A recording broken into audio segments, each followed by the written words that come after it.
Ժողովրդին շատ են սիրում, խոնարհվում են, բայց ավելացնում են հարկերը, տուրքերը։ Ժողովրդին հնարավորինս թալանում են, բայց տեսեք, զեբրայի հատվածում, սա Արտաշիսյան փողոցն է, Շենգավիթ վարչական շրջանում, մարդիկ հետիոտները չգիտեն ոնց պիտի անցնեն փողոցը։ Մոլորվում կանգնում են, թռչկոտեն, նավեր ձեռք բերեն, ինչ անեն այս մարդիկ։ Միայն տուգանելու համար, տուգանքի մատերիալ են փաստորեն դարձել քաղաքացիները, ձևական խոնարհվում եք, սիրում եք, դա ինչի չեք ձեր հասանելիք աշխատանքը անում։ Աղբահանության հարկը մի օր ուշացնեն անպայման տուգանում եք, բա հիմա ձեզ ոնց տուգանի է ժողովուրդը։ Մի քիչ էլ ժողովրդի մասին մտածեք, հերիք եղավ գոլ եղավ արդեն։ Սա է իրական պատկերը ՔՊ-ի պահած Երևան քաղաքում,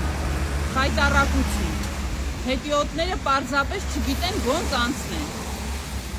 Տեսեք, հետիոտի համար նախատեսված հարկա, հիմա ոնց անցնեն մարդիկ։ Պատկերացնում ես,